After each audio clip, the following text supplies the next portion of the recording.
சிறப்பான எழுச்சிமிக்க கூட்டத்தை ஏற்பாடு செய்திருக்கிற விக்னேஷை பார்த்தாலே நான் வியந்து போனேன்.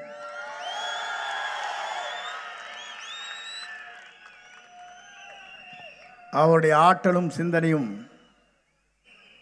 எதிர்கால தமிழகத்தை உருவாக்குவதற்கு அவர் உறுதுணையாக இருக்கிறார் என்பதை என்னால் காண முடிகிறது. அதற்காக முதலில் என்னுடைய வாழ்த்துக்களையும் பாராட்டுதலையும் நான் தெரிவித்துக் கொள்கிறேன். இந்த நல்ல நிகழ்ச்சிக்கு யார் வந்திருக்கிறார் என்று சொன்னால்,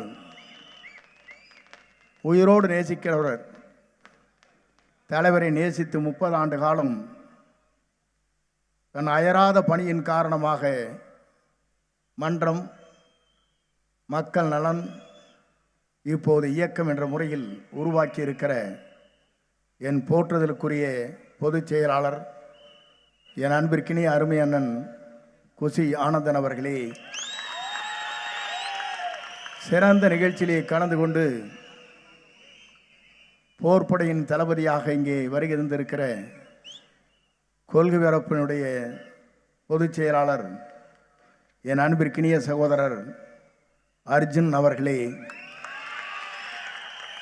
சிறந்த நிகழ்ச்சியிலே கலந்து கொண்டிருக்கிற துணை பொதுச் செயலாளர் அவர்களே, இந்த நல்ல நிகழ்ச்சியிலே கலந்து கொண்டிருக்கிற ஆற்றல் மிக்க மாவட்டத்தினுடைய கழகத்தின் செயலாளர்கள் சம்பத்குமார் அவர்களே, யுவராஜ் அவர்களே, பாப் அவர்களே, ராஜ்குமார் அவர்களே, இங்கே வருகை தருகிற போதே நான் பார்த்தேன், எல்லோரும் இந்த மாவட்டத்தில் அமைச்சர்கள் பல பேர் இருக்கிறார்கள்.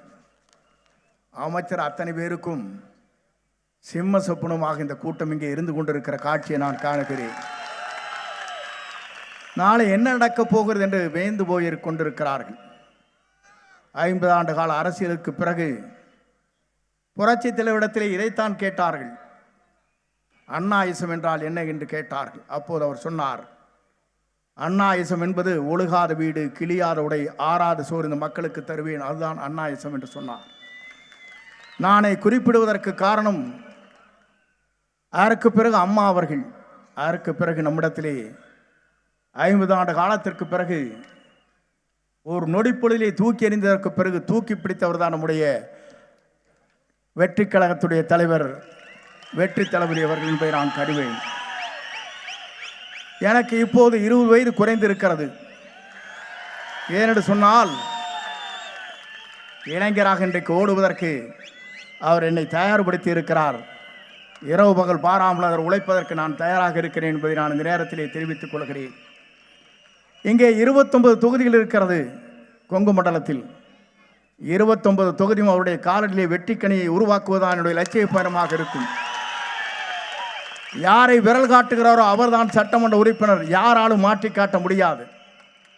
ஏன்னு சொன்னால், சில பேர் நினைக்கிறார்கள் அண்ணா திமுகவில் ஒருவர், திமுகவில் ஒருவர் இங்கே இருப்பதாக சொல்கிறார்கள். இந்த கூட்டத்தை பார்த்ததற்கு பிறகுதான் இன்றைக்கு இரவு பூரா தூங்கப் போவதில்லை. இதுதான் நடக்கப் போகிறது. ஏன் இதை சொல்கிறேன்னு சொன்னால், விக்னேஷ் ஒரு இளைஞர், சுரண்டு பணியாற்றுகிறார். 3 தொகுதிக்கு அவர் பொறுப்பாளர். நான் இங்கே பார்க்கின்ற போது நான் வியந்து போனேன். ஓடி ஓடி உழைத்துக் கொண்டிருக்கிறார். ஓடும் இளைஞரிடத்திலே நீங்கள் எதுவும் செய்துவிட முடியாது. நாளை வெற்றி என்ற வரலாற்றை அவர்கள் படைக்கப் போகிறார். நீங்கள் மறந்துவிடக்கூடாது. இதை நான் எதற்காக சொல்லுகிறேன் சொன்னால், ஒரு இளைஞரால் தான் முடியும்.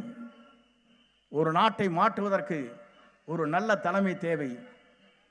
இரு தலைமையும் மக்கள் பார்த்து விட்டார்கள். புரட்சி தலைவி அம்மாவுக்கு பிறகு இன்று நடைபெறுகிற ஆட்சியை பார்க்கின்ற போது, அலங்கோல ஆட்சி இன்றைக்கு நடைபெற்றுக் கொண்டிருக்கிறது.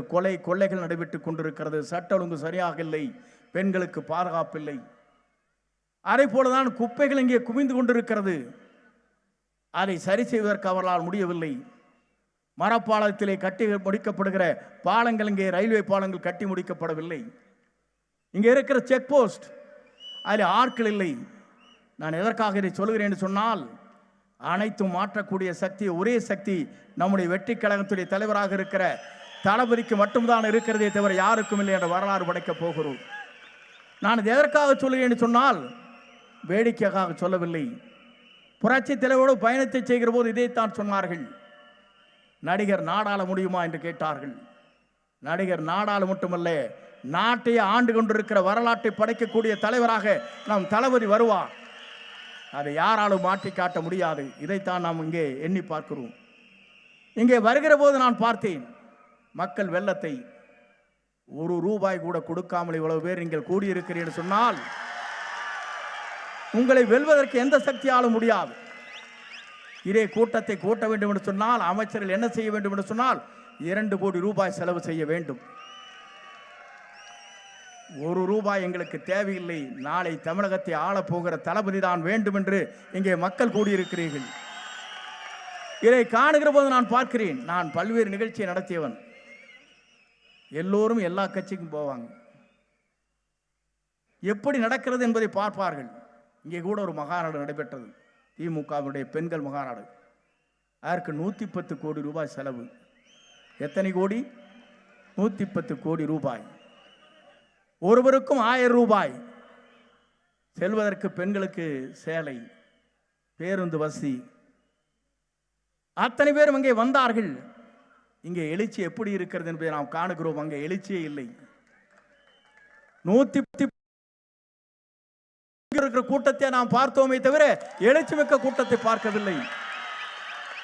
நான் எதற்காக இதை சொல்லுகிறேன் என்று சொன்னால், உங்களை மிஞ்சுவதற்கு எந்த சக்தியாலும் தமிழகத்தில் இனி முடியாது என்ற வரலாற்றை படைக்கிற கூட்டம் தான் இங்கே இருக்கிறது. இந்த கூட்டத்தை பொறுத்தவரை நான் சொல்லுகிறேன், நாளை தமிழகம் மாறப்போகிறது. அதை யாராலும் தடுத்து நிறுத்த முடியாது. எந்த சக்தியாலும் தமிழகத்தை நிறுத்த முடியாது. எல்லோரும் கனவு காணுகிறார்கள். ஆட்சி மாற்றங்கள் வேண்டும் என்று மக்கள் விரும்புகிறார்கள். நேற்றைய முன்தினம் எனக்கு துபாயிலிருந்து வீடியோ கான்ஃபரன்ஸ் மூலமாக என்னை பேச சொன்னார்கள். அப்போது இடத்திலே பேசினேன். 500க்கும் மேற்பட்ட தமிழகத்தை சார்ந்த மக்கள் அங்கே ஒரு கான்ஃபரன்ஸில் இருந்தார்கள். அவர் சொன்னார்கள், நாங்கள் மட்டுமல்ல, உலக நாடுகளிலே வாழுகிற 3 லட்சம் பேர் அவருக்கு வாக்களிப்பதற்கு ₹1,00,000 செலவு செய்து ஒரு வாக்கை அளிக்க போகிறோம் சொன்னவர்கள் அவர்கள். நான் எதற்காக சொல்லி என்று சொன்னால், ₹1,00,000 செலவு செய்து ஒருவருக்கு வாக்களிக்கிறோம் என்று சொன்னால் உலகத்திலே இருக்கிற அத்தனை அறிஞர்களும் விஞ்ஞானிகளும் மருத்துவர்களும் சிந்திக்கிறார் என்று சொன்னால், தமிழகத்தை ஆளுவதற்கு நம்முடைய தளபதியை தவிர யாரும் இல்லை என்ற வரலாற்றை உலக நாடுகள் இன்றைக்கு பேசிக் கொண்டிருக்கிறது. தமிழ்நாட்டிலே மட்டுமல்ல, அவர் வருவார். வந்ததற்கு பிறகு தமிழகத்தை ஆள்வார். ஆண்டதற்கு பிறகு தமிழ் மண்ணிலே மட்டுமல்ல, உலகளவில் அவருடைய சிறப்பை தமிழ் மண்ணிலே மட்டுமல்ல உலகளவில் சிறக்கப் போகிறது என்ற வரலாற்றை படைப்பார். அந்த வரலாற்றுக்காகத்தான் நீங்கள் இவ்வளவு பேர் இங்கே வந்திருக்கிறீர்கள். உங்களை பார்க்கின்ற போது நான் வியந்து போனேன். ஏனென்று சொன்னால், விக்னேஷ் ஒரு இளைஞர். அந்த இளைஞருக்கு இவ்வளவு திறமை இருக்கிறது, ஆற்றலும் இருக்கிறது, சிந்தனையும் இருக்கிறது, தொலைபேசி இங்கே இருக்கிற தொலைநோக்கு பார்வையும் இருக்கிறது. அதே போலதான் இங்கே சம்பத், பாபு, இங்கே இருக்கின்ற நண்பர்கள், ராஜ்குமார் போன்றவர்கள் நான் பார்க்கிறேன். எல்லோரும் இளைஞர்கள், ஓடி ஓடி உழைக்கக்கூடியவர்கள். கொங்கு மண்டலத்தை பொறுத்தவரை 10 தொகுதியை வென்றோம் என்ற ஒரு காலம். ஆனால் 10 தொகுதி இன்றைக்கு நம்முடைய தளபதி யாரை விரல் காட்டுகிறாரோ அவர்தான் சட்டமன்ற உறுப்பினராக ஆக முடியும் என்ற வரலாற்றை நாம் படைத்து காட்டுவோம். அந்த காலத்தை நோக்கி நம்முடைய பயணத்தை மேற்கொள்வோம். ஏனென்று சொன்னால், இன்னும் நேரம் பேச வேண்டும். எங்கள் பகுதியில் 10,000 பேர் இங்கே கூடியிருக்கிறார்கள். அந்த கூட்டத்திலே கலந்து கொள்ள வேண்டி இருக்கிறது. உங்கள் அத்தனை பேருக்கும் மீண்டும் ஒரு முறை கோடான கோடி நன்றி மலர்களை தெரிவித்து, நீங்கள் எல்லோரும் வெற்றி வாகை சூடுங்கள்.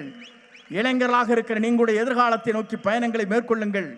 உங்கள் பயணங்கள் தான் ஏழையின் கண்ணீர் துடைக்கப்படும். பேரறிஞர் அண்ணா அவர் சொன்னாரே, ஏழையின் கண்ணீர் கூர்வாளுக்கு சமம் என்று சொன்னாரே, அந்த கூர்வாளுக்கு சமமாக இருக்கிற ஏழையுடைய கண்ணீரை துடைக்கிற ஒரே தலைவராக நாளை 234 தொகுதியிலும் நம்முடைய தளபதி யாரை விரல் காட்டுகிறாரோ அவர்தான் சட்டமன்ற உறுப்பினர் என்ற வரலாற்றை நாம் படைப்போம் என்று சொல்லி உங்களை வாழ்த்தி விடைபெறுகிறேன்.